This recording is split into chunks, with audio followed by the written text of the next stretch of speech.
আসসালামু আলাইকুম everyone. I am mister জাহান তমা ফ্রম জেরিন একাডেমি। তো আজকে আমরা আমাদের তৃতীয় ক্লাসটা শুরু করছি, যেটার জন্য আপনারা সবাই অনেক দিন ধরে অপেক্ষা করছেন। তো আমি সময়ের অভাবে দিতে পারছিলাম না, তার জন্য আগে দুঃখিত বলে নিচ্ছি। তো আজকের ক্লাসটা খুবই মনোযোগ দিয়ে শুনতে হবে, কারণ কন্টেন্ট রাইটিং কত ধরনের হয় এই জিনিসগুলো কিন্তু আমি একটু ডিসকাস করব। তাই আজকে খুবই মনোযোগ দিয়ে আমার ভিডিওটা দেখতে হবে। তো সবার কাছ থেকে আমি এটাই প্রত্যাশা করছি যে আমার ভিডিওটা সবাই খুব মনোযোগ সহকারে দেখার চেষ্টা করবেন। প্রথমেই আমি বলে নিই, ওয়াই লার্ন ডিফারেন্ট টাইপস। আপনি কেন ডিফারেন্ট টাইপস কন্টেন্ট রাইটিং শিখবেন? কারণ একজন কন্টেন্ট রাইটার এক ধরনের লেখক। সো একজন লেখকের এই গুণাবলীটা হওয়া উচিত যে সে সব ধরনের লেখাই লিখতে পারে। হ্যাঁ, আমরা এটাই আশা করব যে একজন লেখক, তার মধ্যে লেখার যে গুণটা সেটা থাকাটা খুবই দরকার। তাই খেয়াল করবেন, প্রথমে বলে নিচ্ছি, কন্টেন্ট রাইটিং মানে শুধুই ব্লগ নয়, ক্যাপশন, কপি, প্রোডাক্ট সবই লেখার ভিন্ন ধরন। তাই আমি যে কথাটা বললাম যে কন্টেন্ট রাইটারের অবশ্যই ব্লগ থেকে শুরু করে caption, copy writing, product description সবই লেখার ধরনগুলো জানা উচিত। এরপর আসি প্ল্যাটফর্ম ভেদে ফরম্যাট বদলায়। ব্যাপারটা কীরকম, যে এক একটা প্ল্যাটফর্মে আপনার হচ্ছে এক এক ধরনের ফরম্যাট। সো প্রতিটা প্ল্যাটফর্মে সেম থাকবে না। ধরেন ইউটিউবের জন্য আপনি যে স্ক্রিপ্টটা লিখবেন সেটা ইনস্টাগ্রামের জন্য আপনি লিখবেন না। ইনস্টাগ্রামে দেখা যায় ক্যাপশনটা কিন্তু একটু অন্য ধরনের হয়। আবার গুগলে দেখবেন, গুগলে আর্টিকেল লেখা হয়। সো এক একটা প্ল্যাটফর্মে সব রকমের লেখা হয় না, সবই একটু ভিন্ন। তো এই ভিন্ন লেখাগুলোই জানাটা খুবই দরকার। তো এই লেখাগুলো যখন আপনি লিখতে পারবেন, তখনই না আপনি পরিপূর্ণভাবে একজন কন্টেন্ট রাইটার হিসেবে নিজেকে প্রতিষ্ঠিত করতে পারবেন। সবশেষে আসি ক্যারিয়ার এবং একদিকের লেখা। এটা বলতে আমি বোঝাচ্ছি, একজন কন্টেন্ট রাইটার যদি সব ধরনের লেখা লিখতে পারেন, সে যদি একদম এক্সপার্ট লেভেলে চলে যান, তাহলে কিন্তু সে ফ্রিল্যান্সিংয়ে একটা ভালো ক্যারিয়ার করতে পারে। ব্লগ আর্টিকেল লিখে, তারপর প্রোডাক্ট ডেসক্রিপশন লিখে, আবার অন্য সময় হচ্ছে সেলস মার্কেটিংয়ের জন্য কপি রাইটিং শিখে, এই সব ধরনের কাজই কিন্তু সে ফ্রিল্যান্সিং ক্যারিয়ারে যোগ করতে পারে। শুধু ফ্রিল্যান্সিং বলছি কেন, সে প্রত্যেকটা ক্ষেত্রে জব মার্কেটিং থেকে শুরু করে প্রত্যেকটা সেক্টরে সে কন্টেন্ট রাইটিংয়ে তার নিজের সেই যোগ্যতা এবং সেই দক্ষতার ছাপ সে রেখে যেতে পারবেন। এবার আসি top 7 types of content writing. তো আমি এখানে 7 ধরনের কন্টেন্ট রাইটিং রেখেছি, যেটা খুবই গুরুত্বপূর্ণ, সবাই খেয়াল করবেন। প্রথমেই আছে ব্লগ রাইটিং, দ্বিতীয় আর্টিকেল রাইটিং, তারপর product description writing, social media caption writing, email বা নিউজ লেটার রাইটিং যেটাকে বলে, এরপর হচ্ছে ওয়েবসাইট কন্টেন্ট রাইটিং, তারপর কপি রাইটিং। সো এই যে 7টা টাইপস কন্টেন্ট রাইটিং, এটা আমি হঠাৎ করে একসাথে সিরিয়ালি বললাম, সেটা সবার বুঝতে কিন্তু অসুবিধা হতে পারে। সো সবার বোঝার সাথে আমি জিনিসগুলো একটু প্র্যাকটিক্যালি বলার চেষ্টা করব, যাতে আপনারা সবাই ক্যাপচার করতে পারেন আমার কথাগুলো। আর যদি কারো কোথাও বুঝতে কোনোভাবে অসুবিধা হয়, তাহলে আমাকে কমেন্ট বক্সে অবশ্যই জানাবেন যে আমার এই জায়গাটা বুঝতে অসুবিধা হচ্ছে, আমাকে একটু বুঝিয়ে বলেন। তো আমি একটা এক্সাম্পল রেখেছি। অনেকেই খেয়াল করবেন, ব্লগ রাইটিং এবং আর্টিকেল রাইটিং এই দুইটা বিষয়ের মধ্যে কিন্তু সবসময় একটু গুলিয়ে ফেলেন, যে অনেকে মনে করেন ব্লগ এবং আর্টিকেল দুইটাই কিন্তু একরকম। আদৌ কিন্তু দুইটা সেম না। এবং কেন সেম না সেটাই আমি একটু বলছি। যে খেয়াল করবেন, এখানে একটা ছবি আমি রেখেছি, যে ব্লগ পোস্ট কি আর আর্টিকেল কি। এখানে লেখা আছে ব্লগ পোস্টগুলো মূলত কি হয়, এরা হচ্ছে শর্টার ইন লেন্থ, মানে আপনার যে লেন্থটা থাকবে আপনার কন্টেন্টের, সেটা লেন্থটা কিন্তু ছোট আকারে হবে, ছোট পরিসরে। আর যদি বলি আর্টিকেলের কথা, আর্টিকেল হচ্ছে লঙ্গার ইন লেন্থ, সো এটা একটু বড়, বৃহৎ পরিসরে হবে। ব্লগ পোস্টের আপনার হচ্ছে টোন থাকবে ইনফর্মাল টোন, কিন্তু আর্টিকেলে থাকবে মোর ফর্মাল টোন, মানে আর্টিকেলের টোনটা হবে একদম ফর্মাল, এটার মধ্যে কোনো ব্যক্তিগত কিছু থাকবে না, পুরোটাই একটা ফর্মাল টোনে হবে। তারপর হচ্ছে written in a conversational style. Conversational style মানে হচ্ছে, ধরেন আমি আপনার সাথে কথা বলছি, হ্যাঁ আপনার সাথে আমার কথা হচ্ছে, সো এই যে কথাটা হচ্ছে, কথাটা যেভাবে আমরা বলছি সেই একটা কনভারসেশনাল টোনে বা স্টাইলে এই লেখাটা হবে। কিন্তু আর্টিকেলের বেলা কিন্তু সেটা হবে না, এটা একদমই ব্যতিক্রম হবে। কারণ আর্টিকেলটা আমি একটু আগেই বললাম, যদিও এটা ফর্মাল টোনে হবে, সেজন্য এইটার পুরো স্টাইলটাই থাকবে প্রফেশনাল একটা প্যাটার্নে, প্রফেশনাল একটা স্টাইল ফলো করেই আর্টিকেলটা লেখা হয়। এবার আসি শেষ ধাপে আছে often published on personal or business blogs. So এটা কোথায় পাবলিশ করা হয় সেটাই বলা হয়েছে, যে এইটা প্রায় সময় পাবলিশ করা হয় হচ্ছে পার্সোনাল কোনো লিখাতে, পার্সোনাল ওয়েবসাইট হতে পারে কিংবা পার্সোনাল বিজনেস ব্লগ হতে পারে, ঠিক আছে। আর আর্টিকেলটা হবে হচ্ছে published in news papers, magazine or professional website. So প্রত্যেকটা কিন্তু প্রফেশনাল ধাপ। আপনি নিউজ পেপারে কিংবা ম্যাগাজিনে আর ওয়েবসাইটগুলোতে, প্রফেশনাল ওয়েবসাইটগুলোতে কখনো কিন্তু ব্যক্তিগত কোনো কথা লিখতে পারবেন না, যে নিজের যেটা ইচ্ছা হলো যে না আমার এটা লিখতে মন ছিল আমি ওইটাই লিখলাম, ব্যাপারটা এরকম হবে না, এটা একটু ডিফারেন্ট হবে। আশা করি সবাই বুঝতে পেরেছেন। এবার আসি হচ্ছে 3 নাম্বারে কোনটা ছিল, product description writing. Product description বলতে কি বোঝায় আগে শোনেন। যে আমরা অনেকেই দেখে থাকি যে অনেক সময় কিছু পেজ থাকে, সেই পেজগুলোতে বিভিন্ন ধরনের প্রোডাক্ট সেল করার জন্য সেই প্রোডাক্টের কিছু ডেসক্রিপশন দেওয়া থাকে ইংলিশে, ঠিক আছে। সেটা কোনো ওয়েবসাইট হতে পারে, সেটা হচ্ছে কোনো পেজ হতে পারে, সেটা যে কোনো প্রমোশনাল কোনো জায়গা হতে পারে, বা কোনো ধরনের কোনো মার্কেটও হতে পারে, ঠিক আছে।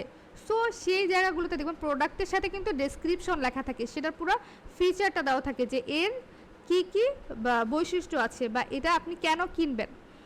এই লেখাটা যে আপনি লিখবেন সেটাই মূলত প্রোডাক্ট ডেসক্রিপশন রাইটিং।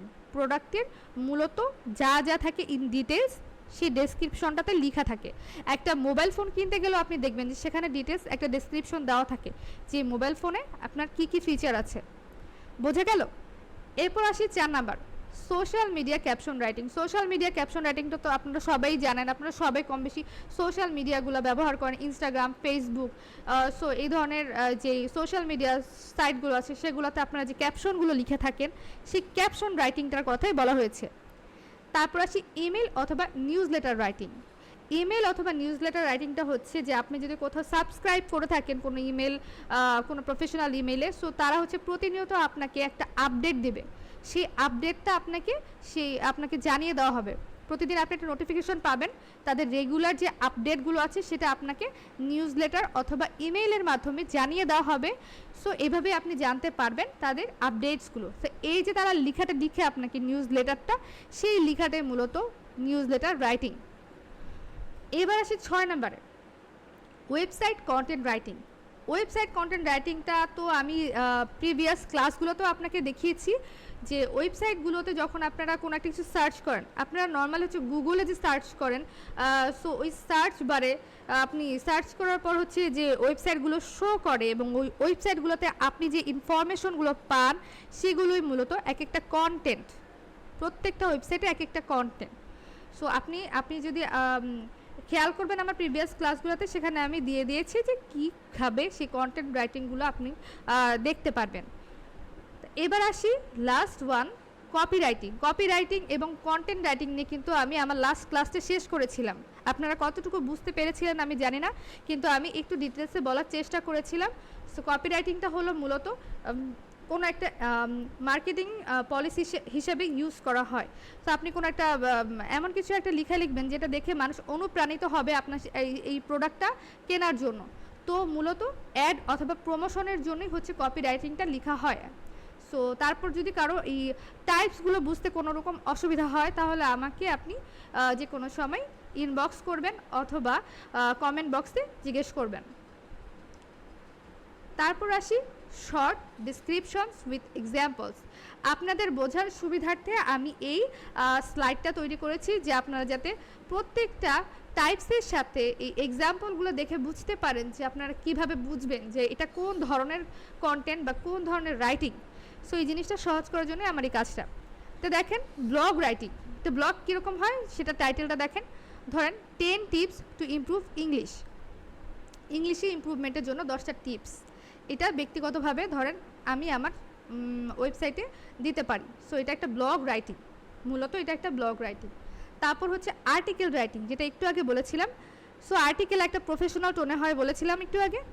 দেখেন impact of technology in education, এখানে কিন্তু পুরো এই এডুকেশন টেকনোলজির মধ্যে টেকনোলজি এবং এডুকেশন এটা নিয়ে যে ইম্প্যাক্টটা আছে সেটা আপনি পুরোপুরি একটা ডেসক্রাইব করবেন একদম প্রফেশনাল একটা টোন ইউজ করে।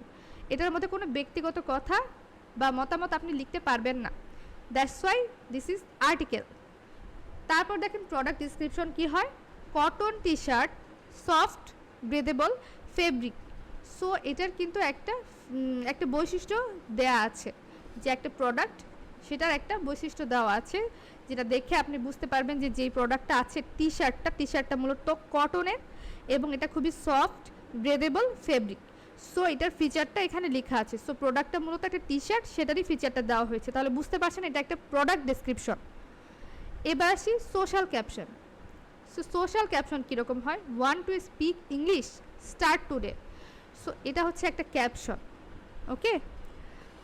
তারপর হচ্ছে নিউজ লেটার, যেটাতে লেখা আছে get 30% offer limited time only. So এটা হচ্ছে একটা অফার দেওয়া হয়েছে যেটা হচ্ছে আপনাকে একটা আপডেট আকারে দেওয়া হয়েছে, এটাকে বলা হয় একটা news letter type, news letter writing.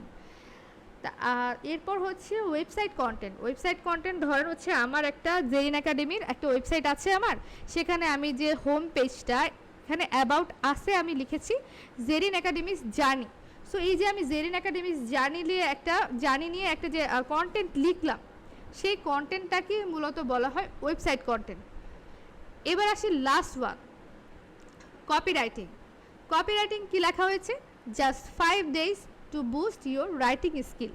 মাত্র 5 দিনের মধ্যে আপনি আপনার রাইটিং স্কিলকে বুস্ট করেন। সো এটা কিন্তু আপনার কন্টেন্ট রাইটিং, এটা হচ্ছে একটা কপি রাইটিংয়ের আপনার হচ্ছে টাইপস। সো এইভাবে হচ্ছে আপনি একটা মানুষকে প্রভাবিত করবেন যেন আপনার প্রোডাক্টটা সেল করা হয়। সো একটা মার্কেটার কি করবে, আপনার প্রোডাক্টটা সেল করার জন্য হচ্ছে আপনার কাছে জিনিসটা প্রমোট করবে।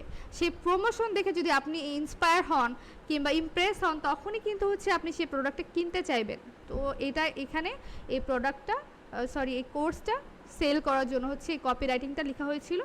এইটা হচ্ছে একটা এক্সাম্পল। সো এই এক্সাম্পলগুলো দিয়ে আমি মূলত আপনাদেরকে বোঝানোর চেষ্টা করেছি যে প্রত্যেকটা টাইপের প্রত্যেকটা টাইপের রাইটিংগুলো আপনি কীভাবে হচ্ছে বুঝতে পারবেন।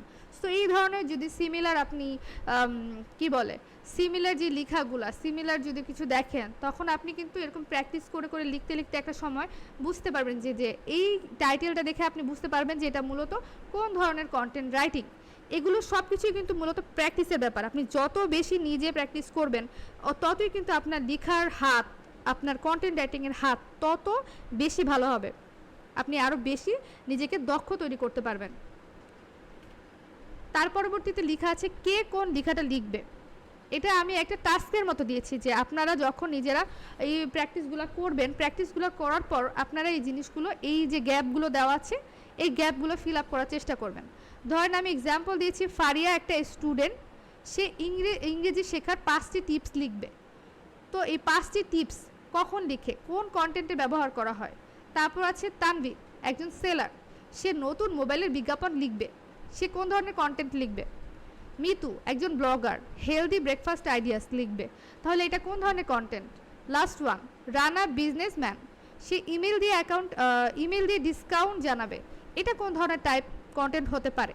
সো এই যে আমি গ্যাপগুলো রেখেছি, আপনারা এই টাস্কগুলো ফিল আপ করার চেষ্টা করবেন যে এখানে কে কোন ধরনের কন্টেন্টটা লিখবে।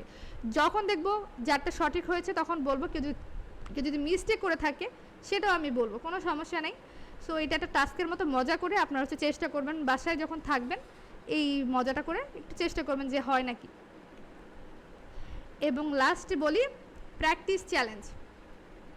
আমি একটা টপিক দিয়ে দিচ্ছি আজকে, সেই টপিকটা দিয়ে আপনি যে ধরনের কন্টেন্ট বানাতে পারবেন লেখার চেষ্টা করবেন। যেমন হচ্ছে how to stay motivated while studying, এই টপিকটা দিয়ে আপনি নিজে একটা কন্টেন্ট লেখার চেষ্টা করবেন। আপনি যাই পারেন, যতটুকুই পারেন, অ্যাটলিস্ট চেষ্টা করবেন কিছু না কিছু লেখার। আসলে অল্প অল্প করে লিখতে কিন্তু একটা সময় গিয়ে নিজেকে আপনি একটা জায়গায় নিয়ে আসবেন। আপনার চেঞ্জেসটা একদিনে হবে না, সেটার জন্য আপনার নিজেকে সময় দিতে হবে। নিজেকে যত পলিশ করবেন ততই কিন্তু আপনার লেখার আপনার মান উন্নত হবে। সো আপনারা অধৈর্য কখনোই হবে না। কন্টেন্ট রাইটিং শিখতে গেলে কিন্তু প্রথম ধাপ হচ্ছে ধৈর্য। আপনার ধৈর্যের পরীক্ষা দিতে হবে, আপনি একদিনে কখনোই পারবেন না। আর আরেকটা কথা বলে রাখি যে আপনারা হচ্ছে অনেকেই আজ করেন যে কেন দেরি হচ্ছে। আমি চেষ্টা করব প্রতিটা উইকেই 2টা অথবা 3টা করে ক্লাস আপডেট করতে, যেন আপনারা খুব দ্রুত এই বেসিক কোর্সটা, ফ্রি কোর্সটা আপনারা করতে পারেন। আর হচ্ছে কারো কোনো প্রবলেম থাকলে আমাকে জানানোর চেষ্টা করবেন যে আপু এই জায়গাটা বুঝতে অসুবিধা হচ্ছে, কিংবা আপনি আরও কিছু অ্যাড করেন, এমন কিছু অ্যাড করেন যেটা আমাদের জন্য আরও ভালো হয়। লেখার চেষ্টা করবেন, বোঝানোর চেষ্টা করবেন। আর জেরিন একাডেমি আপনারা ইউটিউব চ্যানেলটাকে সাবস্ক্রাইব করবেন এবং বেল আইকনটাতে প্রেস করে রাখবেন, যেন আমি যখনই যে কোনো আপডেট দেই কিংবা যে কোনো ভিডিও আপনাদের জন্য আমি প্রোভাইড করি সেটা যেন আপনারা অতি দ্রুত পেয়ে যান। আর পরবর্তী ক্লাস আমি নিব how to choose a content topic. এটাও কিন্তু খুব ইম্পর্ট্যান্ট একটা ক্লাস। আমি আশা করব আপনারা প্রতিটা ক্লাসেই থাকবেন। আর প্র্যাকটিস টাস্ক মিস করবে না। যে টাস্কগুলো দিয়েছি এগুলো প্রতিনিয়ত করার চেষ্টা করবেন। এইভাবে একটা সময় গিয়ে কিন্তু আপনি ঠিকই নিজেকে বিল্ড আপ করেই ফেলবেন। তো সবার জন্য শুভকামনা রইল। আজকের মতো এ পর্যন্তই। Thanks a lot. সো আসসালামু আলাইকুম।